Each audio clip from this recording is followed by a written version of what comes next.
Hi and welcome to RCKicks. On today's show, we're going to be taking a look at a brand new release from Schumacher Racing.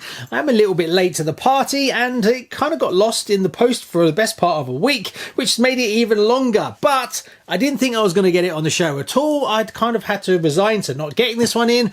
But massive thank you to David at RD Models for making this one happen, as he got it to me at a really good price. And that's this, the Pro Cat from Schumacher Racing. Now this is a dedicated racing buggy from back in the day, and we're lucky enough to have another chance at experiencing it now. So on this episode, we're going to unbox it, take a look at it, all the bits and pieces that are in it, and then I'm going to build it. Right, hit it, Charlie.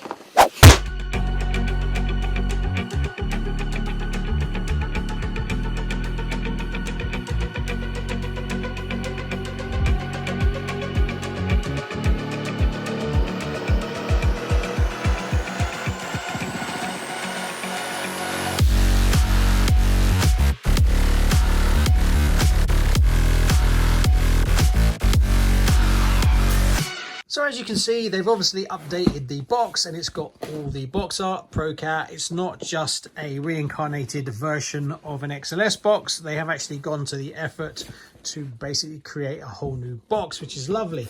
Now, if you don't know, the original version of this came out in 1989 under U409N. It was a very successful buggy. It went on to win the 1990 Euros with Phil Davis. Now, is this going to be the last classic we'll see from Schumacher? We did get, obviously, we had the Top Cat and the XLS, and then they were discontinued. And now we have the Cougar and we have this. Hopefully, we will see in the future, maybe, I don't know, the Cat 2000, maybe the Boss Cat. I honestly don't know. Fingers crossed, that's for sure, as I know these are becoming more and more popular, especially with the vintage racing scene. Right, let's open it up and see what you get for your money. Now, it is absolutely stacked to the top with parts. One thing about these kits, obviously they're trying to keep the shipping down as much as possible. Still quite a decent sized box.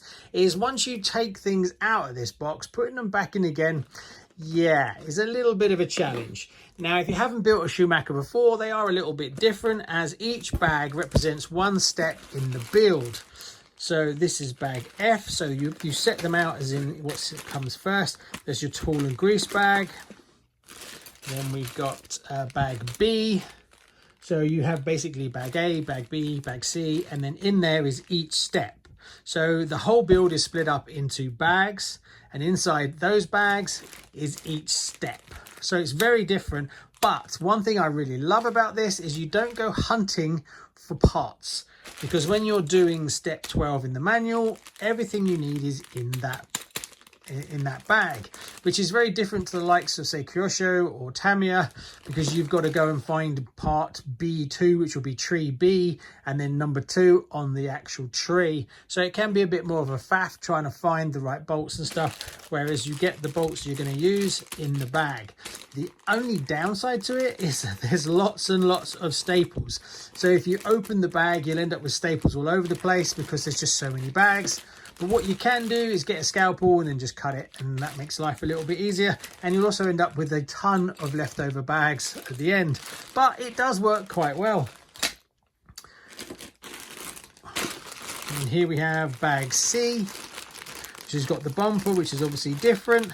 Now, it does share a reasonable amount of parts with the XLS, but there is some modifications and changes as it was upgraded to this kit. And yes, you do get all your bearings as well. Now, I'm not going to open up these bags as it turns into a bit of a nightmare when I go to build it. So I'm just going to show you them as they are here. Now, the body on it. Now, I'm going to be a bit controversial on this one, as I actually personally prefer the XLS body to this one. But a lot of people really like this one, but I don't know, I'm not quite as sold. It's a bit more streamlined, but I think the XLS is probably one of the best looking buggies that was ever made for me. So this is quite hard to keep up with something like that. I don't know until I've painted it. I've never actually seen one of these in real life, so I honestly don't know. I'm going to do it box art. I've ordered all the paints for it already. Then we have the belt protector that goes on the top. This is pretty hard plastic, polycarbonate. So cutting this out can be a bit of a challenge. You're going to need some super sharp scissors, that's for sure.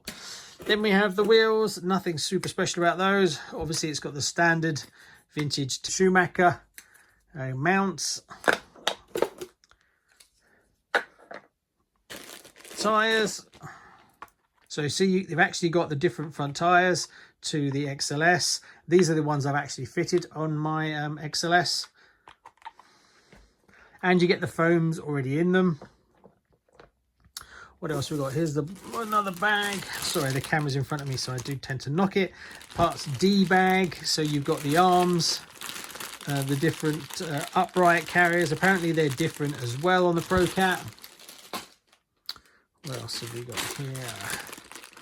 Bag A, ProCat. So this is what you start with. So we've got in there step 1. There's the very first step.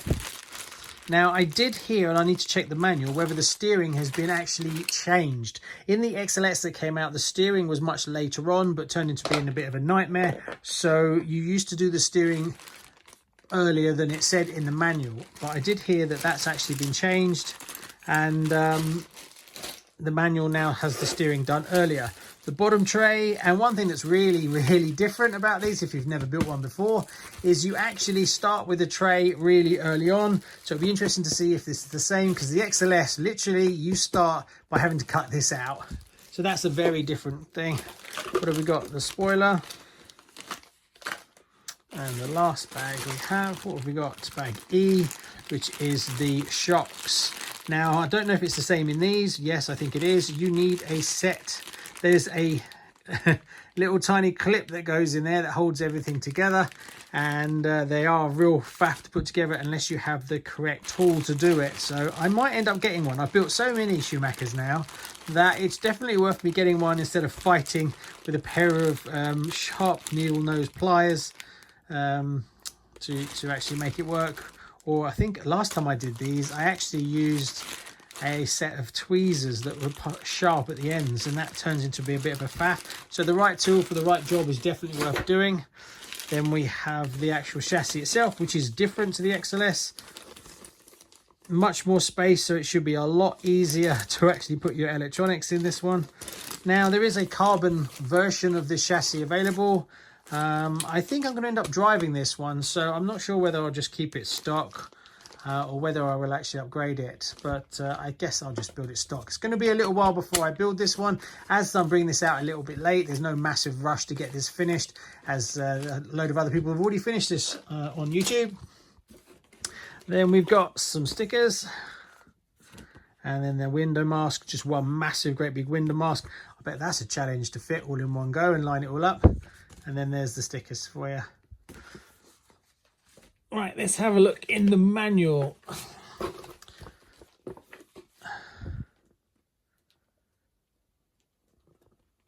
So the manual's always done really well, the part that everybody struggles on. So let's have a look at the steering and see where the steering is. The steering used to be much later on. So do you start with, okay, so yeah, here we are. So it's the same kind of thing, that you're already attaching the lower plate in page 3. So literally you do that one, and you're already cutting it out as well. So yeah, you're still having to put the tray on very early on. But where does the steering come into it? So let's have a look and see if I can find it. Ah, yeah, so they've definitely moved the steering forward, because here we are doing the steering now, not much later. And that was the key with the XLS, was to do the steering before you fitted the plate. So it's good to see that they've actually modified that to make life a little bit easier, because if you didn't know, you get caught out. But as you can see, the manual itself is in lovely quality, and it's actually very easy to follow. Each step is each bag. So there you go, just a quick look at what you get in the box with the ProCat. Now, it will be back on the show, but don't expect it in a day or so. It's going to take a while. I must finish the Tamiya Celica first before we can go on to this, and then I'll build it up. I don't know whether I'll do a detailed build on it or whether I'll just do sections of it, and then maybe some differences between this and the XLS. But it's really good to see it coming out, as I know quite a few of you missed the XLS XLS and don't want to pay the hefty prices that they're now demanding. So getting this is definitely going to be one that a lot of people are going to be chuffed to have, and it seems to be very popular. So stay tuned for that one, and a little sneak peek since you stayed to the end. This is my Team Associated. I painted up the body for it recently, so I just need to get some driving footage of this and finish the rear spoiler, and then we're going to modify it and turn it into a 235mm version. So I didn't go crazy with the body, but I just painted it up because I want to take it for a spin and see how good it is. Tyre stickers, always a pain.